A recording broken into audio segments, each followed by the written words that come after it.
This is episode 268 of That Shakespeare Life. Just like the work of William Shakespeare, That Shakespeare Life is powered by our patrons. Help support our show, contribute directly to programming, and get access to a library of bonus Shakespeare content, including over 150 additional episodes of our show, not available on public listing platforms, all when you join us on Patreon today at patreon.com/thatshakespearelife. That's patreon.com/thatshakespearelife. Hi, I'm Dr. Neil McIntyre of the University of Glasgow. Another great method for studying the life of William Shakespeare includes listening to this. It's That Shakespeare Life with my friend, Cassidy Cash.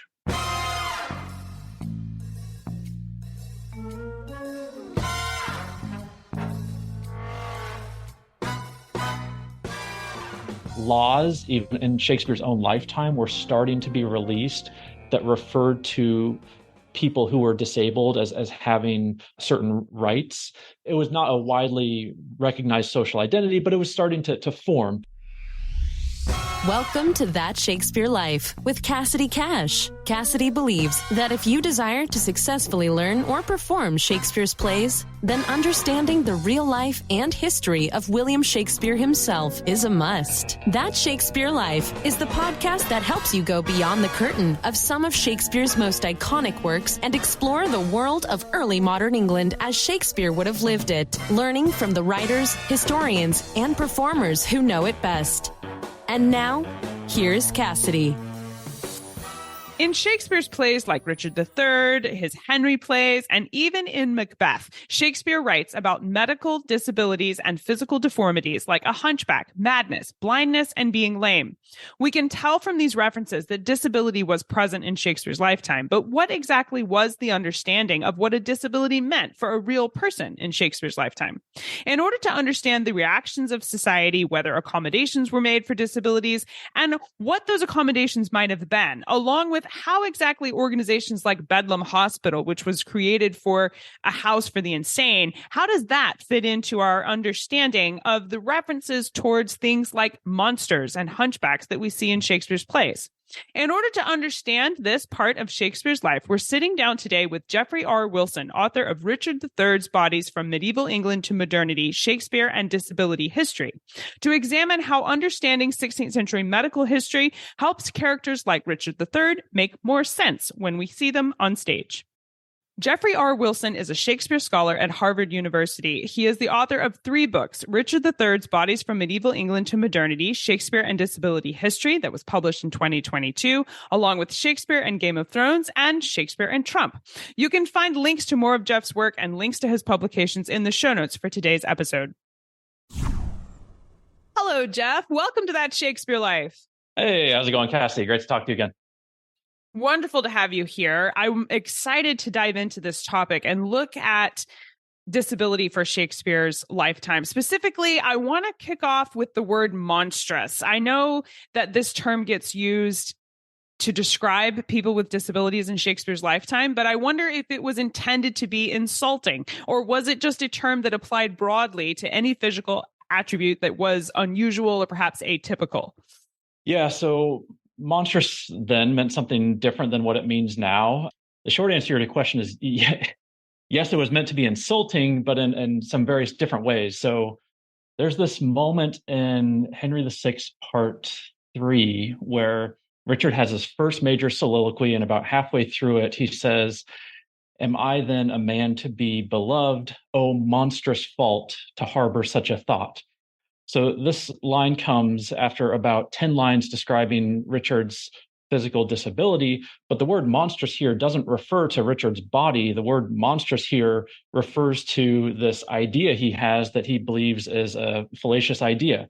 And Catherine Shop Williams has done some really nice work on this, an essay called Demonstrable Disability, where she talks about the curious tendency of disability rhetoric to describe something different than physical bodies. And so a little bit of what's going on here is that the idea of monstrosity developed initially with reference to physical disability, but then it kind of gets in the air in the culture and it's used as an insult without necessarily reference to physicality. It could be just someone is acting in horrible ways. A little bit later in part 3 of Henry VI, just before Richard murders Henry VI, King Henry gives this really long litany of what in the early modern age were called prodigies. So he says, the owl shrieked at thy birth, an evil sign. The night crow cried, a boding luckless time. Dogs howled, hideous tempest shook down trees, and on and on. And then he calls Richard an undigested and deformed lump, not like the fruit of such a goodly tree. Teeth hast thou in thy head when thou wast born, to signify thou camest to bite the world. So physical disability gets lumped in with the rest of these what are called prodigies, because the idea was that these things are defined not by what they are, but by what they're not, which was understood at the time as natural or the normal course of nature. So there's a few different words we want to think about here. So monstrum, the Latin word monstrum, from monere, to warn. So monstrosity was seen as a warning. This is an etymology that the Roman rhetorician Cicero explains several times. And then prodigies are formed from Latin word that means to say forth. So prodigies were kind of opportunities to speak about the meanings of these things, that they foretold future events that were going to happen. In the Middle Ages, these kind of classical Greco-Roman ideas get, wrapped up in a Judeo-Christian celebration of a just and good God. So the question for St. Augustine and St. Isidore was, how do we explain these, what seem to be disruptions of nature, in light of an all-powerful, omniscient, and perfectly moral divinity? And their conclusion was that these, quote, monsters are not abominations of nature, but they are indictments of the way that we understand the world, that the fallible human intellect can't take account of the glory of all of God's goodness with our limited sight. So all of these conversations get kind of wrapped up over the course of the Middle Ages. In the 16th century, so about 20 years or so before Shakespeare starts writing his plays, a French surgeon named Ambroise Paré writes a book called On Monsters and Prodigies. And he makes a distinction. It wasn't held fully at the time, but he makes a distinction between monsters, for what today medical doctors would call physical abnormalities, which often lay people refer to as just people with disabilities, and so that's monsters. And then prodigies he thinks of as total disruptions of nature, such as a woman who gives birth to a snake. So these concepts are all getting formed, and they're fluid, and they're tossed around vaguely to mean something that doesn't feel right given this person's understanding of what nature is.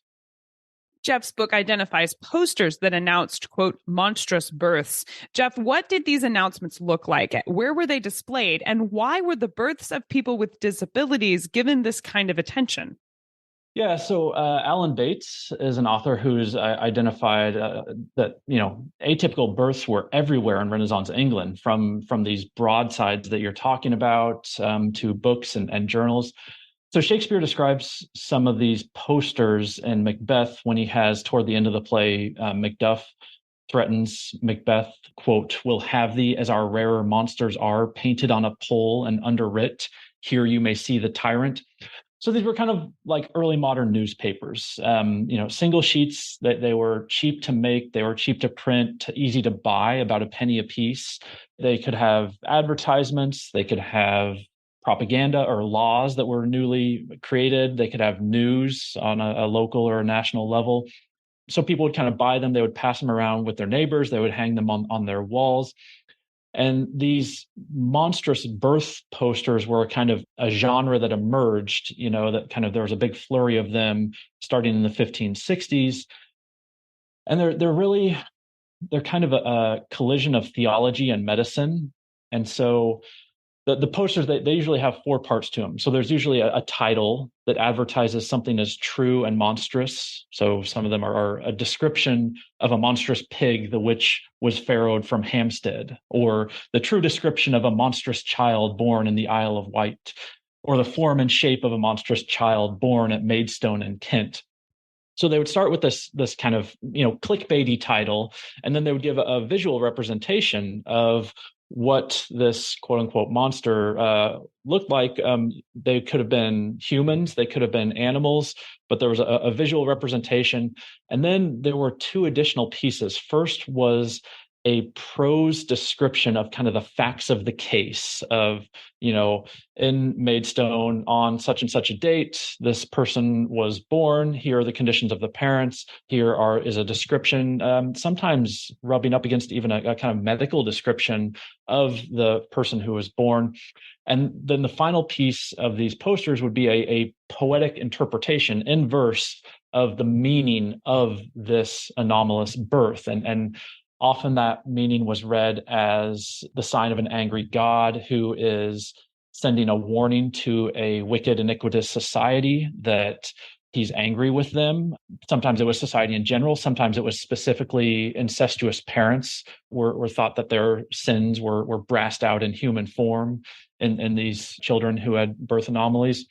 The medical reading was kind of cooperating with the theological reading without really too much of a sense of tension there, that these two discourses, which sometimes come into conflict, were sort of both firing full blast on these posters.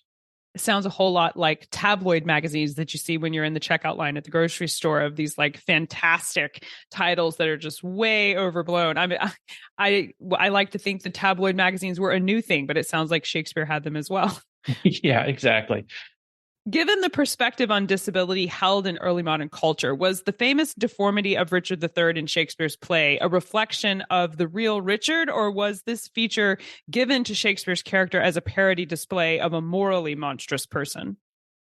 Yeah, so about 10 years ago in 2012, archaeologists discover the historical Richard III skeleton and confirms his physical disability as historical fact. So the Tudors didn't invent Richard's disability, but they did exaggerate it greatly. So the skeleton shows signs of scoliosis, meaning a sideways curvature of the spine, perhaps uneven shoulders, but not kyphosis, which is the medical term for the outward curvature of a spine, what Shakespeare eventually called a bunchback. And the Tudors also treated Richard's physical abnormality as a birth condition, when in all likelihood the doctors who examined the skeleton suspect that Richard's scoliosis was adolescent onset, meaning it didn't surface until his teenage years. But then during Richard's lifetime, there are a few historians who kind of favorably depict Richard, none of them really mentioning his body too much. Some say he was maybe on the smaller side, but not really much discussion of it. But then after the Battle of Bosworth in 1485, when Richard's political enemies take the throne, the historians who now work for the newly crowned Henry VII, who had previously worked for or in Congress with Richard, need to make amends for being sympathetic to Richard. And so they start to stigmatize Richard's body. By the time that Richard got to Shakespeare, Richard III had already been through about 100 years of having his disability demonized and mythologized by the royal Tudor propagandists like Thomas More and Edward Hall.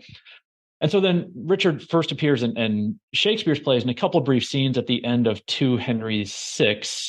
I think of it kind of like, when you go see the superhero movies and there's a post-credit scene where kind of the villain in the next film shows up just at the very end to kind of get us excited for the sequel. So that's sort of what happens toward the end of 2 Henry VI. And Richard then goes on into part 3 of Henry VI, and for the first half of the play, he's just kind of the Tudor villain of lore, the demonized Richard III. But then in Act 3, Scene 2, Richard turns to the audience and he starts speaking to us in soliloquies and asides, and he gives voice to his torment and his inner struggles and his anger and his ambition, his irreverence, and his plans to deceive, betray, and kill all of his own family. So it's really the first time that anyone had suggested what Shakespeare did in that first major soliloquy from Richard, that someone who is treated as the Tudor historians treated the historical Richard III, that if someone lived their life and that they were treated like that because of the innate condition of their body, that person would have their own opinions about their body and would develop, mental characteristics because of that. So I think it's probably fair to say that Act 3, Scene 2 of Shakespeare's Henry VI, Part 3 is the first modern representation of physical disability, where we kind of get the inner world of a disabled person played out for us for the first time. Leave it to Shakespeare to give us that for the first time.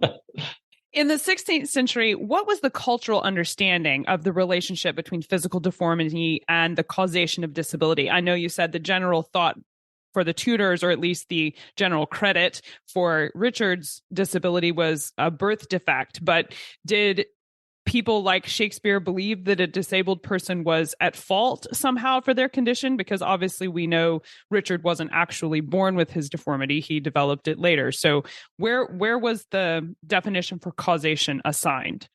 Yeah. We could have a long conversation, right, Cassidy, about causation in the 16th century. Yes. Could you please sum up that entire section of history for us, please? So that French surgeon, Ambroise Paré, that I mentioned, he gives in that book of Monsters and Prodigies, he says there are 12 causes for physical deformity. And he goes on to list all 12. The first two and the last two are basically supernatural causes, that this is traced back to the will and oversight of a providential God. But the middle 8 causes all get into some really pretty specific medical terminology. So again, the theological and the scientific were operating both at the same time. More generally, there's a big contradiction in the 16th century between two discourses with respect to kind of the causation of disability. So on the one hand was monstrosity, which we talked a little bit about, that kind of superstitious claim that babies born with physical anomalies were signs of God's wrath. And in that discourse on those posters, the broadsides, actually, there was a little bit of an internal debate about, is the child guilty or is the child guiltless because it's a sign of some larger social iniquity? And by the time we get to Shakespeare, the conclusion was pretty much that the child was guiltless, that there's no, immorality on the child's part, because of course it's a adorable child, right? How could it be guilty of anything? But it's the society, it's the parents, that their guilt has resulted in this physical anomaly. So that's a case where there's starting to be a break between the physical condition of the person and the, what sometimes we might call the inner or the ethical behavior of this person. There's a separation that's happening there. Contrast that with this other discourse called physiognomy. So physiognomy, which goes all the way back to the Greeks, it's a Greek term, it literally means recognizing natures, is an equally superstitious discourse. It's the claim that inner essences, souls, essences, realities can be read through external appearances. And so physiognomy is a discourse that's operating to help explain why it is that so many people in Shakespeare's world or in Shakespeare's play look at Richard and believe that they can read this person's ethical capacity on the quote unquote inside by looking at his physical body, the quote unquote outside. But you can see that the contradiction between monstrosity, in which there's a guiltless person in question, and physiognomy, in which some anomaly in body always pointed forward or inside to some anomaly in soul or behavior. These two things clearly jam up against each other and can't be reconciled, really. In his book, Jeff points out that the term disabled was used to refer to individuals who had impairments and to describe people with a recognizable social identity, disabled people as a phrase, from about the 18th century onwards. Jeff, for Shakespeare's lifetime, what was the terminology used to describe someone with abnormal physical or mental traits? Would the word disabled have been used in this way for Shakespeare's lifetime? Yeah, it was starting to be used. So today we have this social identity of disabled people with disabilities, which, if Cassidy, you and I kind of use that phrase back and forth, we have a general sense of the people, the various kinds of disabilities that would fall under that category. And for, good political reasons, that category has emerged to, create laws for social fairness, inclusion, etc. That social identity didn't really exist in Shakespeare's time, though it was starting to form. So the word disabled, disability was used in three senses. There was one was a legal sense of if someone was not able to perform an action, then that person was said to be, disabled. Second was a just kind of a general conceptual sense of if I couldn't do something, for example, I can't fly, then I'm disabled from flying. And then third was this nascent medical sense of someone who had a physical impairment or a mental impairment that disabled them from performing some sort of action. So these words were starting to be used. Laws, even in Shakespeare's own lifetime, were starting to be released that referred to people who were disabled as having certain rights. It was not a widely recognized social identity, but it was starting to form.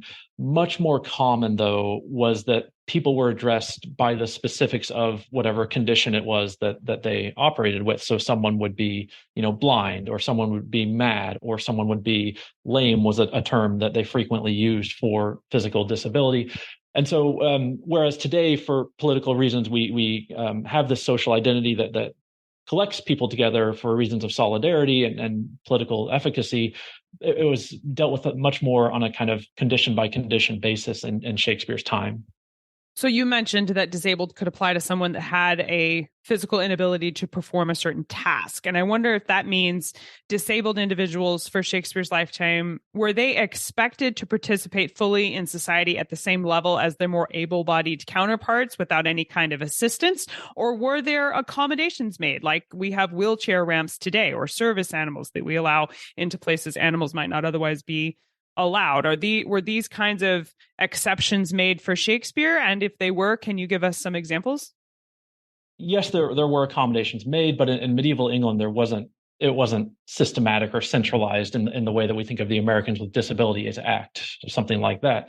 So disability was often addressed by local communities, families, which actually led to quite a bit of integration in daily life for people with disabilities. So that there's a whole lot of examples of a blind baker or a deaf shoemaker or someone who had a disability that, is gainfully employed and a full member of society.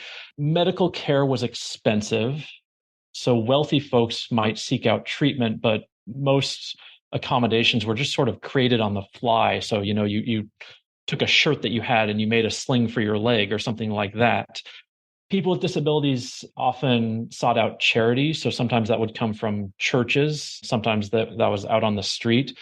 But yeah, there was a lot of integration then as now of people with disabilities. So you can look at, people in King Henry VIII's court. His fool, Will Summer, is thought to have had a learning disability, was fully integrated member of that court. The painting Las Meninas shows folks with dwarfism. I think I want to say 1572 or so, there's a Vagabond Act that does start providing state support for people with severe disabilities. But before that, I guess that was really kind of the start of some sort of system of offering, accommodations for folks with disabilities. I've read about there being potentially specific hospitals or even homes dedicated to the care of those with severe disabilities for Shakespeare's lifetime. Were these in existence when he was writing these plays? Yeah, so kind of because of what we were just talking about. So disability was in this process of becoming heavily institutionalized. And one place to look for this is Macbeth, right? Where toward the end of the play, we see the medicalization of madness that was in its infancy during Shakespeare's time. So as we get deeper into the 16th century, and there's this kind of disenchantment of the world that is happening with the so-called the autumn of the Middle Ages, madness starts to be seen as a problem associated with the brain and with its mental processes, as well as a problem that required an institutional solution beyond that of the church. So by the 15th century, that property outside of London that's known as Bethlehem, which we take our term Bedlam from, it had transformed from a hostel for pilgrims and poor folks into a hospital for the insane. So this is kind of what we see late 15th century, 16th century is really the precursor to what Michel Foucault called the great confinement of the insane in European facilities. And he focused on the 17th and the 18th century. So yeah, the social life of people with disabilities was closely bound up with poverty. So there were almshouses and monasteries. And in the middle of the 16th century, the dissolution of the monasteries from Henry VIII, some disabled people became homeless, meaning that they became more visible. They were out on the streets more frequently, which is one of the historical events that kind of led to some of these social and legal changes that we're talking about. Was it unique of Shakespeare to portray his title character with a disability, or are there other instances of disability we see displayed on stage for the 16th and 17th century? Yeah, there's tons of them. So there's Diogenes and Lilly's Compass, that's from 1584, Amorphous and Johnson's Cynthia's Revels from 1600, The Cripple and Heywood's The Fair Maid of the Exchange, 1607, Zoilus and Beaumont and Fletcher's Cupid's Revenge in 1615. Vulcan, so the Roman character, appears in Lilly's Sappho and Phao, 1584, and Heywood's The Brazen Age, 1613, and Heywood's Love's Mistress, 1636.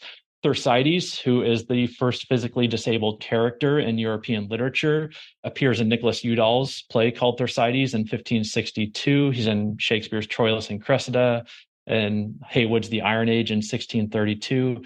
And then Richard III is sort of the key English example, and he's in a series of plays before Shakespeare, The True Tragedy of Richard III in 1591, then in Shakespeare's first tetralogy, which runs kind of 1590 to 93, Heywood's Edward IV, 1599, then Johnson had a lost play called Richard Crookback from 1602.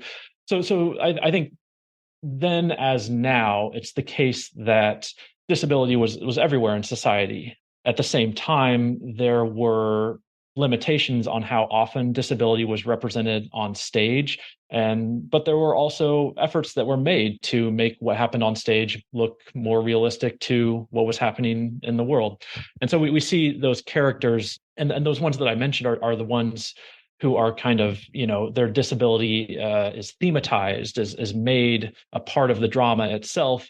And surely there were any number of actors who themselves had a disability that may or may not have been read into the character that they were playing at the time, just as happens now in theater, surely would have happened then.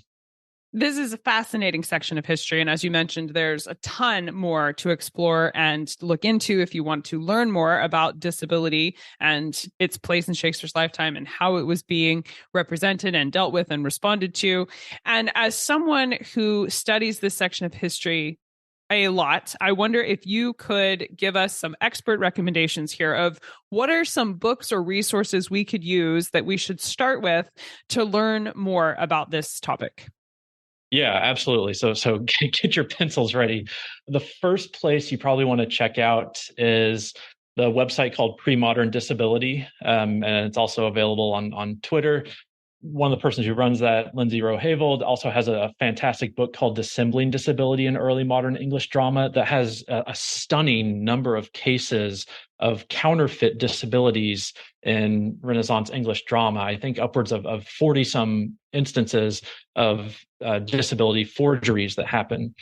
Genevieve Love's Early Modern Theater and the Figure of Disability, and Catherine Shop Williams' Unfixable Forms are both, Unfixable Forms, just the footnotes alone in that, you could spend years just learning from that. But they kind of show moments of disability in early modern drama that raise questions about acting and audience in the theater and acting in everyday life as well. Alison Hobgood has a fantastic book called Beholding Disability in Renaissance England.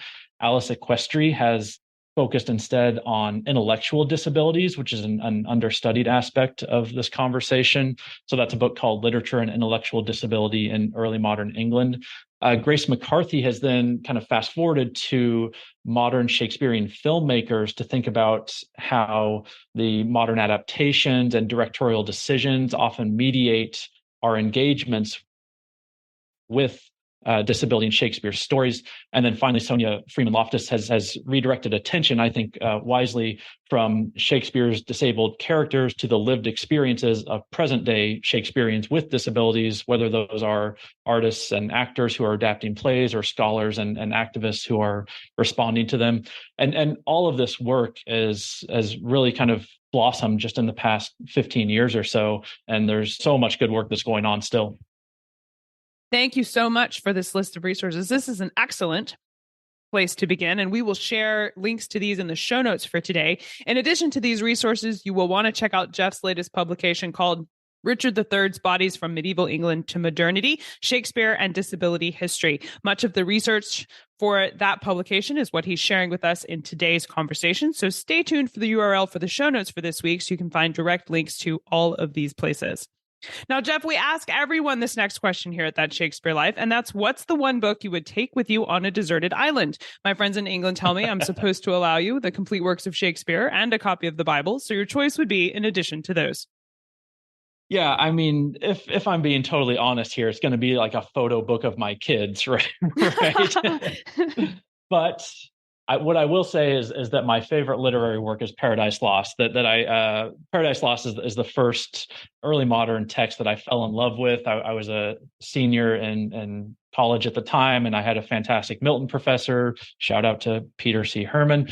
Cassie, I probably shouldn't be saying this on That Shakespeare Life, but when I just want to really enjoy literature and have pure joy come from it, I go and read Milton. The man can write a sentence.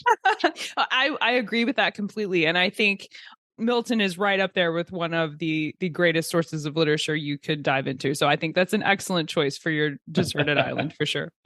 So what's next for you? What are you working on now that you're excited about?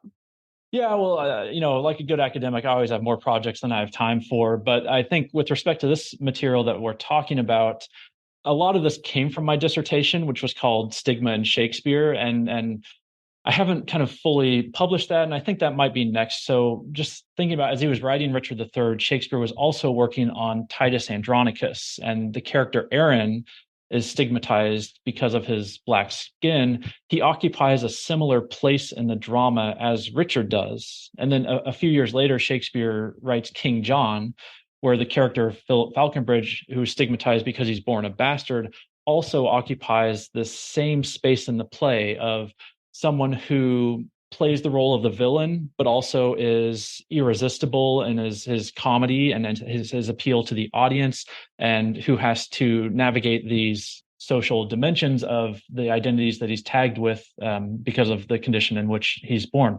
So this movement kind of expands the phenomenon represented from physical disability, which is an aspect of Richard's body, to social stigma, which is a feature of the marked character's situation in life. And then Shakespeare uses this kind of system of stigma for many of his best characters, including Shylock, Falstaff, Edmund, and Caliban. I think that Shakespeare was one of the first, if not the first, English writers to recognize that people who encounter stigma for different reasons, related to disability, related to race, related to being born a bastard, they encounter similar situations in life, even if the reasons that they encounter those situations are very, very different. And so I'm interested in kind of exploring that a little bit more and getting that idea out into the world. Well, it's been fun exploring the history of disability in Shakespeare's life here with you. So I know we'll look forward to hearing more about your next project as well. Jeff Wilson, thank you so much for being here today and sharing this piece of history with us. It's been fun talking with you. Absolutely, Cassidy. Thank you so much. If you enjoyed our show today, be sure to let us know about it. Please drop us a rating and a comment on the platform you're listening from today. Every rating and comment helps more people learn about our show. And of course, we always love connecting with more people who like Shakespeare's history as much as we do. If you would like to see some visual content that goes along with today's episode, including archival images, paintings, and links to the resources you heard us mention, then be sure to check out the show notes that go along with the audio you're listening to today. You can find all of these extras, all of the links, and all of the images and pictures and museum artifacts are crammed into CassidyCash.com/episode 268. That's CassidyCash.com/EP268. That Shakespeare Life is powered each week by the support of listeners just like you who sign up to be our patrons. Patrons allow our work to be made available all over the world without any commercials and allow us to really dive into the archives to dig up those tiny, unique, hidden little stories from the 16th century and be able to share accurate and detailed conversations about them with you from the world's leading experts in those topics. Each of our episodes are professionally produced and created for a great listening experience, and our patrons make that possible. To say thank you for supporting the work we do here, patrons get access to over 150 additional episodes of our show, not available on public listening platforms, along with behind-the-scenes extras, sneak peeks at upcoming guests, and the chance to contribute questions that we ask during the episodes. There's also a library of classroom materials that go along with our show. It coordinates with our podcast and with Shakespeare's plays, and we pack those into lesson plans, printable worksheets, and even hands-on activity kits that you can use to take our podcast right into your classroom. The patrons area is packed with all kinds of extras for the history enthusiast, the history teacher, and the podcast fan. You can find all of these things that let you cook, play, and create your way through the life of William Shakespeare. Dive in and join us today at patreon.com/thatshakespearelife. That's patreon.com/thatshakespearelife. That Shakespeare Life is researched and produced by me, Cassidy Cash. Our audio engineer is Gary Mayholm. That's it for this week. Thank you for listening. I'm Cassidy Cash, and I hope you learned something new about the Bard. I'll see you next time. Bye-bye. Thank you for listening to That Shakespeare Life. As always, the best conversations happen after the episode over at CassidyCash.com. Become a part of a vibrant Shakespeare conversation by adding your voice over at the website. Until next time, remember, when you want to know William Shakespeare, you have to go behind the curtain and into That Shakespeare Life.